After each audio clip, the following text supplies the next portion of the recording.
Non sequitur.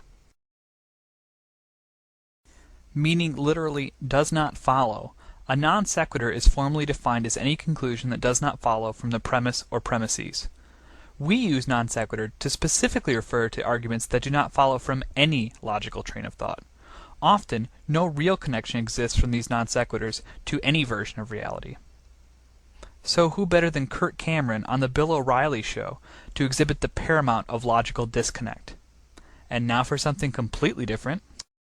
Plus, Darwin said in order to prove evolution, which is the #1 alternative to God, you've got to be able to prove transitional forms, one animal transitioning into another. And all through the fossil record and life, we don't find one of these. A crocoduck. There's just nothing like it. Red herring. A red herring is not so much a logical fallacy as a distraction technique. In response to an opponent's position, an irrelevant point is made. It can even be a valid point, but it does nothing to address the issue. The red herring is another common creationist tactic. Watch as John Pendleton dodges an argument about the age of natural fossils with the discussion of a boot. Some say, well, you need a long period of time to make fossils. Well, there's lots of fossils out there. Here's one of my favorite ones. This is a cowboy boot. This was found in West Texas. And the right-hand image here, we see that the poor cowboy broke his leg, and his leg and foot stayed inside the boot. They did a scan of the toe section. All 5 toe bones are in there.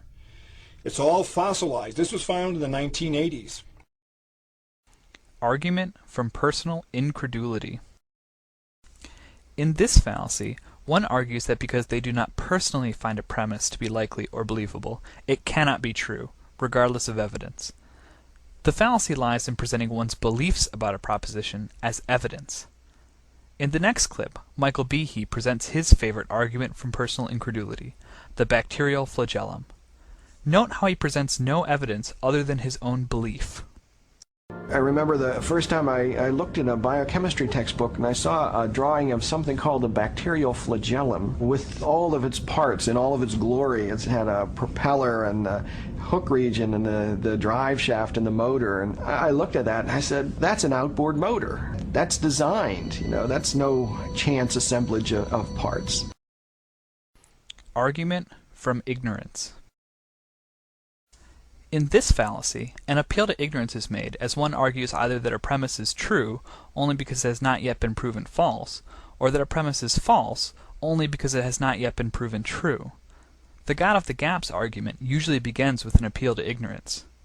The Orange Lady stumbles through an appeal to ignorance as she claims science has not yet given a good explanation for abiogenesis, which is true, but absence of evidence is not evidence of absence. How did life begin on Earth? Evolution tells to this question that life began on Earth with a single cell suddenly appears. But we know that there is no room for chance in nature. Not even a single person could ever build a single cell with the advanced technologies of 20th century. Violation of the philosophy of science. This is one of our favorites. The most powerful tool to obtain truth about the natural world is the scientific method. However, science cannot be used to explain the truly supernatural. Whether or not you believe the supernatural exists, science makes no comment on the supernatural. Lee Strobel is the grand violator of the philosophy of science. First, he stated that science made him an atheist, and then he stated it made him believe in God. It can do neither. Get a spine, Lee. Because I believe that by doing science, we find God. Equivocation.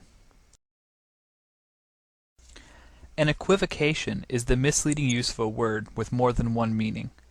In creationism arguments, the most common equivocation is the word theory. In science, theory means a logically coherent model well supported by evidence.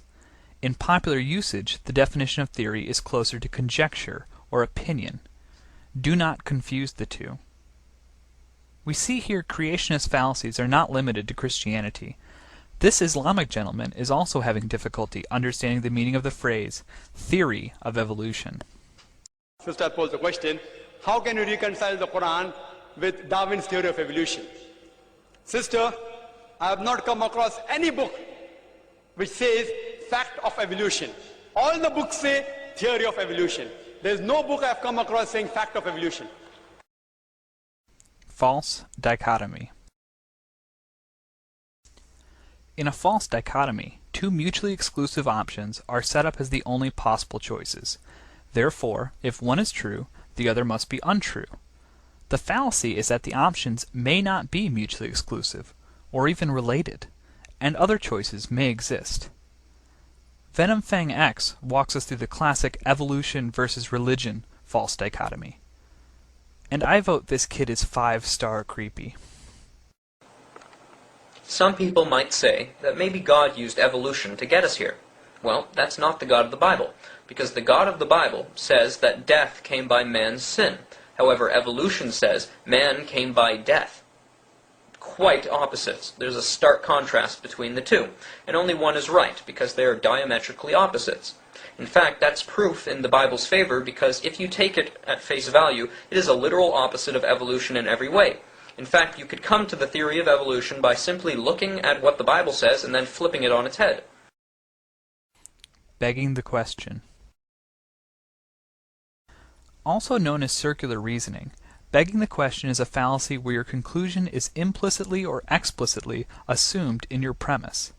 Therefore, the illusion of logic is presented when in fact no proof has been made.